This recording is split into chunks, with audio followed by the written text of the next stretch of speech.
বন্ধু, এই যে কবির সন্ধানে যেতে যেতে দেখেন আজকে এমন একটা জায়গা, এমন একটা দৃশ্য আমরা হাতে পেয়েছি, আমাদের ক্যামেরা বন্দি করতে পেরেছি। সেটা হলো মহিষের গাড়ি। একটু ভালো করে যদি দেখাই আমরা আপনাদেরকে, এই যে দেখতে পাবেন, এই যে মহিষের গাড়ি, ধান অর্থাৎ কৃষকেরা ধান কেটে নিয়ে যাচ্ছে।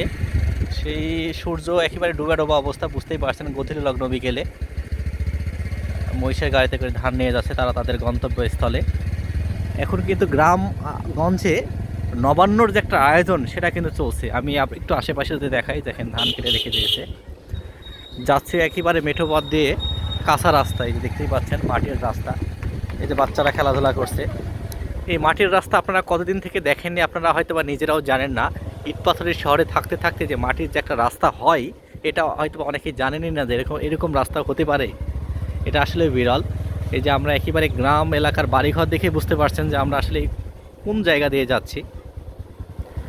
প্রতিনিয়তই কিন্তু এরকম অহরহর ঘটনা, দৃশ্য চোখে পড়ে, যা আমাদের মনকে ততটুকু চমকায় না। কিন্তু যারা শহরমুখী, যারা গ্রাম সম্পর্কে জানেন না, তারা এই সকল দৃশ্যগুলো দেখলেই কিন্তু আটকিয়ে ওঠেন। সামনে যাও। দেখেন অনেক ভালো লাগার দেখি যে হাঁসগুলো দেখতে পাচ্ছেন। হাঁস শুধুমাত্র পুকুরেই থাকে না, হাঁস কিন্তু ওই যে হাঁস মুরগি একসাথে চলে বেড়াচ্ছে। এই দেখেন খেজুরের গুড়ে যে আখা চোলা যেটা বলা হয়, সেটা কিন্তু গ্রাম এলাকাতেই খুবই দেখা যায়, যেহেতু এখন শীতকাল। এই যে অনেকগুলো হাঁস নিজ নিজ মতন চড়ে বেড়াচ্ছে। কিছু সহজলভ্য জিনিস যা এই সকল গ্রামে খুবই দেখা যায়, এগুলো এতটাই সহজলভ্য যে আমাদের কাছে আসলে আমাদের মনকেও আকৃষ্ট করে না সেইভাবে। কারণ এগুলো দেখতে দেখতে আমরা এই যে হ্যারিং বন্ড একটা রাস্তা দিয়ে যাচ্ছি। আমরা গ্রামের মানুষ অনেকেই হ্যারিং বন্ড বা হিয়ারিং বন্ড বলে, এটা হলো হ্যারিং বন্ড। এই হ্যারিং বন্ডের নামকরণের জন্য আমরা জানি যে মাছের কাঁটার যে হ্যারিং বন্ড, মাছের যে কাঁটা, সেটা অনুযায়ী যে এটা হয়।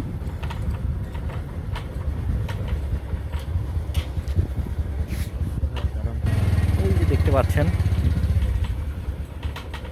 এই যে হ্যারিং বন্ড রাস্তা ছেড়ে আমরা কিন্তু পাকা রাস্তায় চলে এসেছি এবার।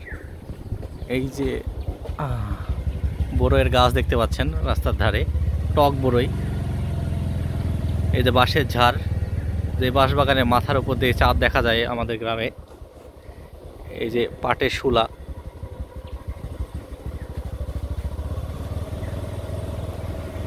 একটা ছাগল বাঁধা আছে সুপারি গাছের সাথে। রাস্তায় বাঁক নিয়ে নিয়েছে একটা, একবার 90 ডিগ্রি বাঁক।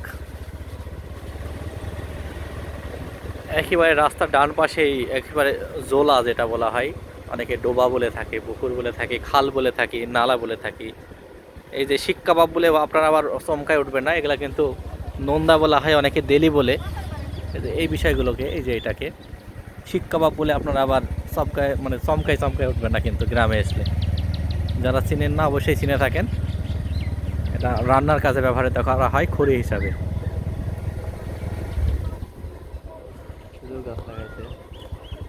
হ্যাঁ, এই দেখেন ধান শুকাতে ব্যস্ত দিন পার করছে কিন্তু ওখানে অনেকেই।